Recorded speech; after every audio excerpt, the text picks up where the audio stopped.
আমি এই মুহূর্তে রয়েছি নদিয়া জেলার চিচুড়িয়া গ্রামে। এখানে একটা অন্যরকম রূপ আমি দেখলাম, যে আমরা জানি আঘড়ি। প্রথমে আমি বলে দিই আঘড়িটা কি। আঘড়ি হচ্ছে আমাদের সনাতন ধর্মের এক অন্যতম সাধুদের থেকে অন্যতম। ওরা বিশেষ করে শিবের আরাধনা হন এবং কাল ভৈরবের লোকে ওরা আরাধনা করেন, এবং ওনাদের একটাই নীতি যে কাল ভৈরব ছাড়া আমাদের কিছু নাই, প্রত্যেকটা জীবের মধ্যে শিব আছে।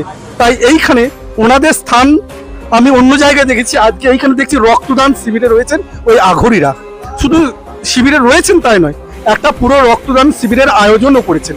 তাই আমি এখানে একজন আঘড়ি মহারাজ রয়েছেন, তার সাথে আমি এই বিষয়ে দুটো আলোচনা করে দেবো। আচ্ছা, জয় মহাকাল। জয় মহাকাল, জয় মা। আচ্ছা, আমি জানি আঘড়ি মানে হচ্ছেন শ্মশানে মৃতদেহর পাশে বসে ধ্যান করবেন, আপনাদের এটাই হচ্ছে উদ্দেশ্য। আঘড়ি মানে আমরা যেটা বুঝি। তা এইখানে রক্তদান শিবিরে আপনাদেরকে দেখছি রক্ত দিতে, এটার কারণটা কি? হ্যাঁ, খুব ভালো প্রশ্ন আপনি করেছেন। সত্যি কথা বলতে অঘর লোকের নাম শুনলেই ভয় পায়। অনেক জায়গাতে আমরা দেখেছি অঘরদের কাছে সাধারণ মানুষ আসতে চায় না, ভয় পায়। কারণ আমরা সাধারণত শ্মশানবাসী, শ্মশানেই থাকি, শ্মশান নিয়ে আমাদের সব কিছু, শ্মশান সাধনা মহাকাল নিয়ে আমাদের সব কিছু। সেই জায়গায় দাঁড়িয়ে অনেক মানুষ দূর থেকেই আমাদের সম্বন্ধে অনেক রকম আলোচনা করে, কথাবার্তা বলে, আসতে চায় না। আমরা সাধারণ মানুষের সেই ভয়টাকে দূর করতে চাই।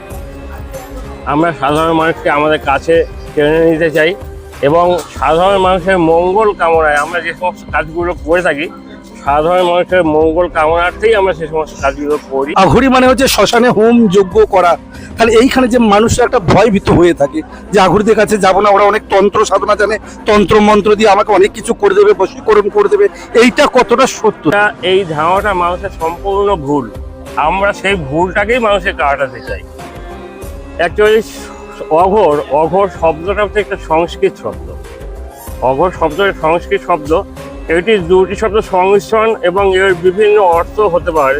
অ হলো একটি নেতিবাচকতা, ঘোর হলো অজ্ঞতার অন্ধকার, কিন্তু এর অর্থ তীব্র, গভীর। অতএব অঘোর শব্দের অর্থ হচ্ছে আলো।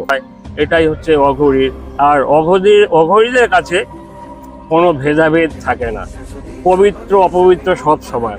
এরা মৃত্যুকে জয় করার জন্যই শ্মশানে বসে শ্মশান সাধনা করে থাকে। এনার বক্তব্য হলো শ্মশানের কাছে, মৃতদেহর কাছে যখন ওরা করেন, ওদের উদ্দেশ্য একটাই, আমরা যাতে মৃত্যুকে জয় করতে পারি। যেমন সাধারণ সাধু তপস্যার মধ্যে, সাধনার মধ্যে থাকেন, এনারা তাদের থেকে একটু আলাদা। এনাদের উদ্দেশ্য হচ্ছে সব কিছুর উপরে। এরা সব থেকে বেশি, আপনারা কাল ভৈরবকে মানেন, কাল ভৈরবকে মানেন, কাল ভৈরবের সাধনা করেন। কাল ভৈরব। আচ্ছা, তাহলে আপনাদের ব্যাপারে যেটা শোনা যায় যে এখানে